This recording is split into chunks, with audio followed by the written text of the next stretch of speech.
Welcome back. This is Healthy India, and today we are talking about chronic kidney disease. So if you have a question that's related to this condition, then this is your time to pick up your phone and reach us at 1800115314 and 23035420. Well, Dr. Seth, I'd like to come to you here again. Now, there's a lot of talk also about smokers, or smoking also being a risk factor. Is smoking also a risk factor for a kidney disease? Smoking is a risk factor for just about many diseases. Right. Many diseases. True. So, smoking leads to blood vessel damage, and blood vessels, they supply all the important organs including kidneys. If there is a damage to the blood vessels, the kidneys would also get damaged, and there would be definitely a chronic kidney disease initiated by or contributed by smoking. And smoking in any form, whether it is bidi or hookah or tobacco also in any form, which has a number of other harmful products, they are all harmful, and they can lead to damage not only to the kidneys, heart, liver, all the organs. Well, we have a viewer with us. This is Rajesh Gupta from Haryana. So Rajesh, are you there with me? Hello. Yes, can you hear me please? हाँ, मेरी पत्नी, मेरी Mrs की जो है kidney खराब है साहब, उसके विषय में जानकारी करना चाह रहे हैं जी। उनका क्रेटिनाइन 9.38 है और ब्लड यूरिया भी 130 के करीब होता है। तो उसके विषय में कौन सी, अभी हम जो उनको मेडिसिन दे रहे हैं जी, उनको एक तो कैटाटोल दे रहे हैं जी, ओके, TDS 2 करके ट्वाइस। आपका सवाल क्या है राजेश जी, आप ये बताइए। हमारा ये है कि उनकी जो क्रेटिनाइन है 9.38 आ रहा है और ब्लड यूरिया भी ज्यादा है, तो उसको कैसे रिड्यूस किया जा सकता है? Okay, so that's your question. Thank you for the question. Doctor भूमिक, क्विकली आप उनके सवाल का जवाब। उनका जो प्रॉब्लम है क्रिएटिनिन 9 है और वो जानना चाहते हैं कि उसको कैसे कम किया जाए। Now the issue is that इस स्टेज में जब क्रिएटिनिन 9 तक पहुंच चुका है, इट्स व्हाट हम जो कहते हैं एंड स्टेज रीनल डिजीज, यानी किडनी का काम ऑलमोस्ट खत्म हो गया है, मतलब 10% से भी कम है। अब जो फर्स्ट जो हमें करना है, यानी लाइफ सेविंग करना है, लाइफ सस्टेनिंग करना है, उसके लिए first thing is patient has to start on dialysis. Dialysis से किडनी को क्योर तो हम नहीं कर सकते हैं, लेकिन शरीर को बचा सकते हैं। राइट। तो फर्स्ट थिंग उनको स्टेबलाइज करना है और डायलिसिस दे करके उनका कंडीशन में सुधार लाना है, ब्लड प्रेशर, हीमोग्लोबिन, इन्फेक्शन सब कुछ कंट्रोल करके फिर हम तय करेंगे कि रेगुलर डायलिसिस कितना करना है और आगे जरूरत है ट्रांसप्लांट करना होगा। तो अब जो स्टेज है it is too late, now it is, हम इसे स्टेज 5 कहते हैं, and now it is end stage kidney disease.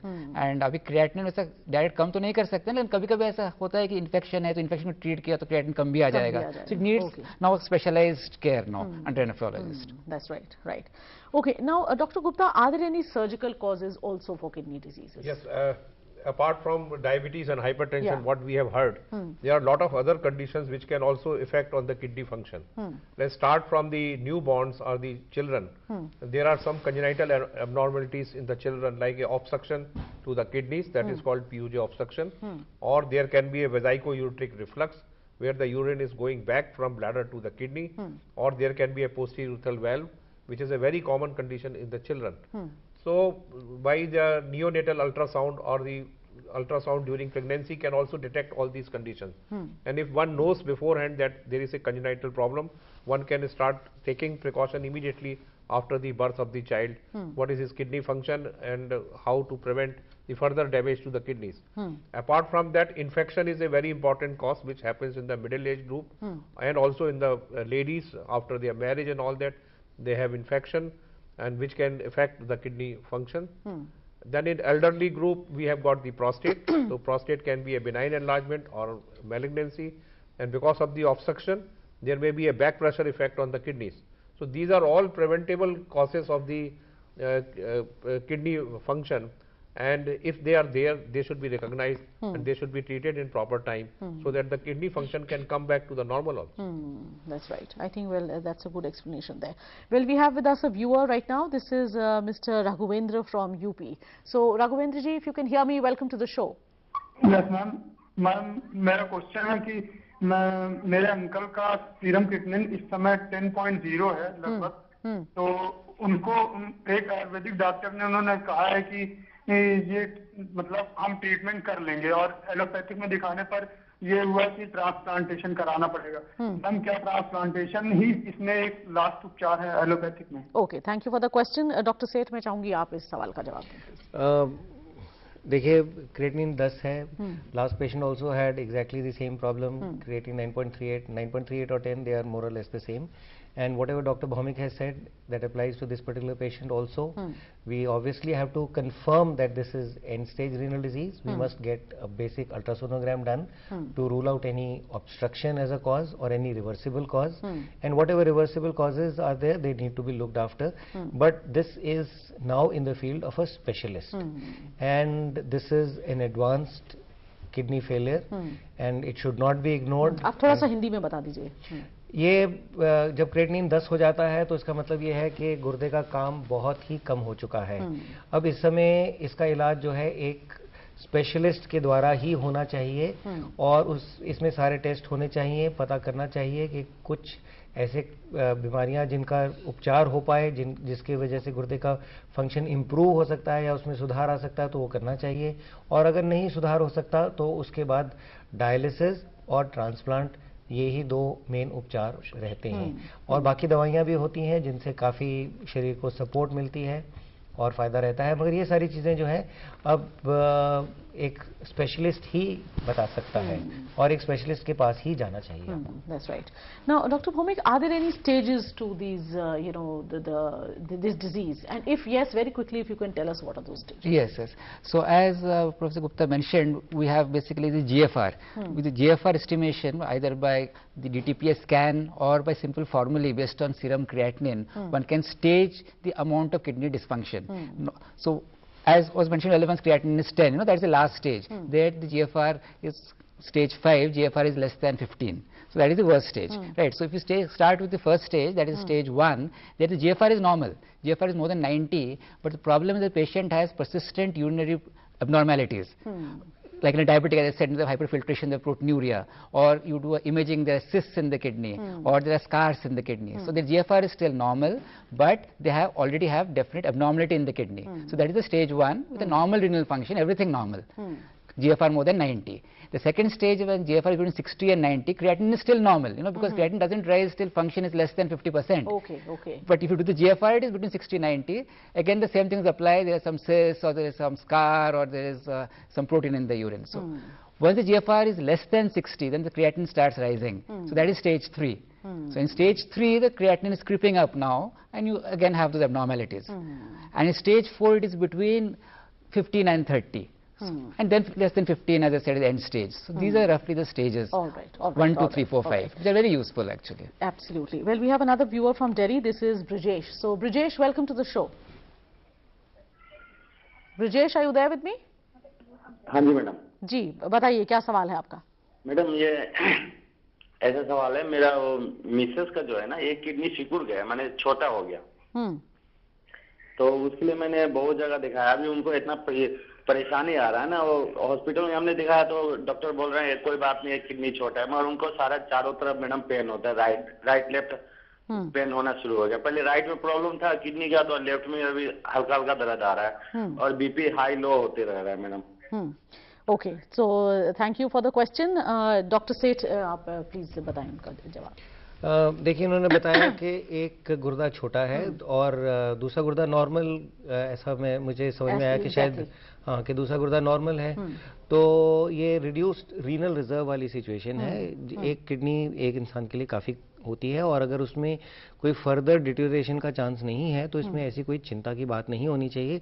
बाकी जो उनका दर्द है, उस दर्द का क्या कारण है, कुछ छोटे मोटे टेस्ट हो सकते हैं और उससे पता चल सकता है, उसका उपचार हो सकता है। ये कोई इतनी मुश्किल वाली बात नहीं होनी चाहिए।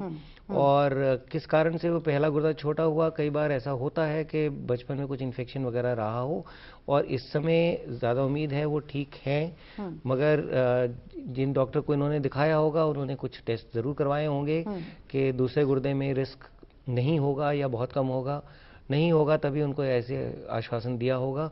तो मैं उसी हिसाब से ही इनको यही बात बोलूँगा कि क्योंकि दूसरा गुर्दा ठीक है और उसमें रिस्क कम रहना चाहिए, तो ऐसी परेशानी नहीं होनी चाहिए। Doctor Gupta, is there anything that you want to add to this? नहीं, जैसे उन्होंने कहा एक गुर्दा छोटा है, तो छोटा हुआ क्यों? वो सबसे कॉमन कारण जो हम लोग जानते हैं कि इन्फेक्शन किडनी में है, और रिफ्लक्स जैसे मैंने कहा एक वो कारण होता है बचपन में, और उसके कारण वो गुर्दा छोटा हो गया है, और जो उसको क्रॉनिक पाइलोनेफ्राइटिस बोलते हैं, और जिसके कारण पेन भी हो सकता है, जिसके कारण हाइपरटेंशन भी हो सकता है। तो एक्यूरेटली ये आगे इन्वेस्टिगेशन होनी चाहिए कि गुर्दा छोटा क्यों हुआ, और यदि परसिस्टेंट इन्फेक्शन है तो इन्फेक्शन का ट्रीटमेंट कराना होगा, और यदि बिल्कुल ही खराब हो चुका है गुर्दा तो हो सकता है फिर ये जो छोटा गुर्दा है इसको निकाला भी जा सकता है। Right. Well, so that's the answer to your question there, and folks, it's time for us to slip into yet one more break in this program, but we are going to come back very quickly. You come back too, and do remember that today we are talking about chronic kidney disease. Welcome back. This is Healthy India, and today we are talking about chronic kidney disease. So if there's a question that's related to this health condition, then this is your time to ask those questions. So kindly pick up your phone and reach us at 1800115314 or 23035420. Now I would want to come to you here, Gurdeep, talking about diet. Are there any do's and don'ts regarding it? Because many people would come up and say, you know, this food is not good, that food item is not good, this is not to be taken, you know. So what is the dietitian's order here? Well, we get many patients, you know, and ours is a referral hospital. So when the patients come to us, they've already had this disease, say 6 months back or a year back. So when you ask them, they say कि ma'am जब से पता चला है तब से घिया तोरी टिंडा खा रहे हैं. अच्छा. You know, and then they have many other norms, you know. पालक नहीं खाना, टमाटर नहीं खाना, केला नहीं खाना. No, as far as and then in the net also you'll find a huge list of food items to be taken, food items to be not to be taken, like, you know. Now when you talk about fruits and vegetables, it's all because of one particular aspect called as serum potassium. Now kidneys take out potassium from the body. When the kidneys are not working, they start accumulating and they may do harm. So that's the reason all these things. But let me tell you that, as Dr. Bhowmick said, there are different stages of kidney disease. It's a progressive disease. So it should not be a generalized thing. You know, the patient who is in stage 5 needs more restriction than the patient who is in stage 3. You know, so if the patient's serum potassium level, say in early stage, is good enough, he's passing good amount of urine and there's no infection, there's absolutely no need for any restriction.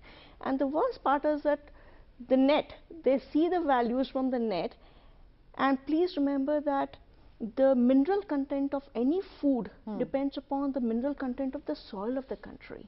So it's not that whatever you're seeing in the net is our value. We have to go by the potassium value of the food grown in our country. So it's a myth, like, you know, they say banana nahi khana. So yes, banana is very high potassium food, but then it is the US banana, not the Indian banana. Right? Palak nahi khana, tomato nahi khana. Now, in general, if I've got to put across to all the patients today, I would say, yes, you can restrict the very, very high potassium fruits and vegetables. Like we say, please do not have juices, please do not have soups or nariyal pani or bel ka sharbat. They are very high in potassium. Or then we say 2 or 3 vegetables which are very, very high in potassium, like your lotus stem, जिसे भें कहते हैं, एक sword beans की फली होती है, वो बहुत high potassium होती है. Other than that, our normal Indian who takes 2 से 3 कटोरी सब्जी लेता है, मुश्किल से एक fruit खाता है, they're absolutely not a problem to take any kind of vegetable or fruit. Right. So I think today you're really explaining all these things very beautifully to the people, and I do hope that people, you're taking all these notes, because as she said that countries differ even according to the soil that they have, so you have to take all those things into consideration. So everything on the internet may not really be for you and for me. Well, we have another viewer. This is Sushila from Uttar Pradesh. So Sushila, can you hear me please?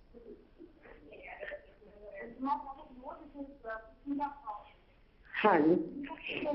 Sushila जी, सबसे मेरे husband खुद ही doctor थे जी. तो अब उनका ना कितने बढ़ा हुआ है, 11.5 पे पहुंच गया.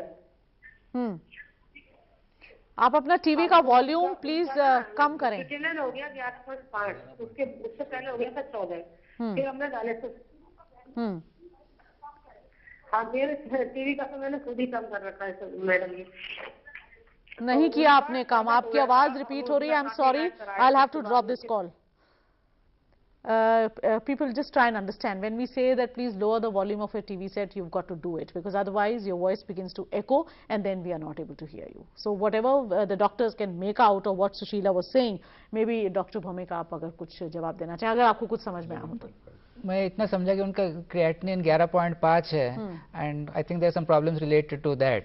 सो जैसे हमने पहले कहा और डॉक्टर सेठ ने भी बहुत अच्छा एक्सप्लेन किया, I mean we have to see whether any reversible कोई कॉज है, पेशेंट को स्टेबलाइज किया जाए, कुछ दिन डायलिसिस दिया जाए and then long term plan बनाना पड़ेगा कि रेगुलर डायलिसिस की आवश्यकता है या नहीं है. सो बियॉन्ड दैट मैं कुछ समझा नहीं. मैं Okay, now Dr. Seth, people usually believe that once kidney is put on dialysis, then it's going to be on dialysis for lifelong. So are there any advancements being done in that regard, and is that really true? I would want to ask you that. Look, I am a urologist and we come across a number of situations where there are reversible factors also. Right, right. There may be an obstruction which may be because of stone disease or maybe because of obstruction because of the prostate, and if the reversible factors are there, then those reversible factors must be taken care of. So it is not essential that any patient who has received dialysis once would need dialysis lifelong. The reversible factors, especially the obstructive causes, should definitely be taken care of. And stone disease is a relatively common obstructive cause which is reversible to a large extent. Right. Anything you yes, want to I'll add? just add here that apart from the stone disease, there are many cases where we have something called as acute kidney injury. The kidney is damaged acutely due to various factors. And important factors in a country being dehydration due to diarrhea, vomiting, blood loss, or infections, snake bites, these things, or sometimes even over-the-counter pills. Right. So if you can identify that, this interstitial nephritis, inflammation, give steroids at the right time, so systemic disease. So if one can identify the cause which is causing the acute kidney injury, you treat that, many patients go home very well with a normal function. But then once it is end-stage kidney disease, GFR is permanently less than 15, then it's very unlikely he'll come off. So one has to very nicely delineate these two different groups, AKI, the acute kidney injury versus chronic kidney disease. Right. Now, Dr. Gupta, in which case would you warrant a transplantation of a kidney, and what is really required, and who can donate a kidney, all these things, if you can quickly wrap up. See, the patients who have got the end-stage renal disease, where their creatinine is more than 5 or 6, and when we investigate that there are no reversible factors, and the urea and creatinine is high along with the symptoms, so these are the patients who need the renal transplant. Okay. Nowadays, there is also a situation where creatinine may not go to that level, symptoms may not be there, but still we call it a preemptive renal transplant at the creatinine of 3 or 4. So, and the donor, as far as India is concerned, we only recommend the live related donor. Okay. And we have got the Human Organ Act also. So, live related donor, the family members, the brother, the sisters, the parents, and emotional donor we call the wife, can also donate the kidney. And if nobody is there in the family, then we have a cadaveric donor program is also going on in the country, which is now gradually picking up. So more education is awareness is required about the cadaver donor program, so that we can get more kidneys for the transplant. So this is the way we select the donor, and there should be a healthy fit man who can donate the kidney. Only I want to tell one thing here is that if a healthy person has donated a kidney, even with the one single kidney, he is also going to live the normal life. So there should not be fear in the mind that if I donate my kidney, my life will be finished. No, it is not like that. It's not like that. And just to add that 1 in every 400 persons are born with only with single kidney, and even they have a normal lifespan. So this message is very important, that by donating the kidney, one life is not going to be jeopardized. Right. All right. So in the end, Gurdeep, what would you like to tell the public here in terms of diet? Lifestyle modification, keep a check on your weight, hydrate your body very well, low salt, say no to the processed and processed foods, yes. fruits. That is very, very important. That's right. For the general population. Yes, Dr. Seth. Final comments. Final comments. Well, this program has been mainly because of the World Kidney Day, and the theme has already been told to everybody. It is kidney health for all, and all of us should not only look after our own selves, but also pass on this message to our near and dear ones that everybody should try to live a healthy life, and it is the entire lifestyle that is important. True. Not only for the protection of the kidneys, heart, lungs, and so healthy lifestyle is important, and that is what we should And that would follow. also probably take care of the kidneys. Yes, Dr. Yes. Bhumi. Yes, I mean, what is important is that the high-risk groups, as we have said earlier, and I reiterate here again, the high-risk groups, the diabetics, hypertensives, the obese, these are the ones who should regularly get their at least urine checked. And as the International Foundation says, just 2 tests are enough. It is the urine for albumin and the serum for creatinine. If you do these things, you can pick up kidney disease early and you can prevent progression. And other thing is that since we have a large number of kidney patients here who need transplant and we don't have organs, so we must go ahead and promote organ donation. I think that is very important. I think that's also important. Yes, sir, your final words. Same, I'll not like to repeat what they said. I'd Yes. like to just add that adequate fluid intake is equally important for the healthy kidneys. So those who do not on renal failure or heart failure, and those who can take the fluid, I think so they should have a adequate amount of fluid intake is very important, because they can flush out all the toxins from the body in the urine. That's right. Well, so on that note, I'd like to say thank you to all 4 of you. So thank you so much, Dr. Seth, Dr. Bhumi, Dr. Gupta, and Gurdeep ji. Thank you so much for coming today. So, well, folks, the point is clear that lifestyle modifications are necessary just for any other disease, so much so even for kidney diseases. And this year's theme being kidney health for all, so it just goes to say that we need to have balanced diets, and we need to have a healthy lifestyle, particularly in terms of exercising, because as Gurdeep said, that losing weight could be the first step that way. And also, please do not rely only on the internet, as they all have been saying. Please go to the doctor and get your kidney functions test done in time, because then there's a chance that your kidneys could be saved. And even if you are suffering of a disease, then the doctors can actually take care of you pretty well, provided you just trust your doctors. Well, so that's all I have for you this evening. Do join me next week when we'll be talking about another health condition. Till then, this is Lottie Alaric saying goodbye and take very good care of your health.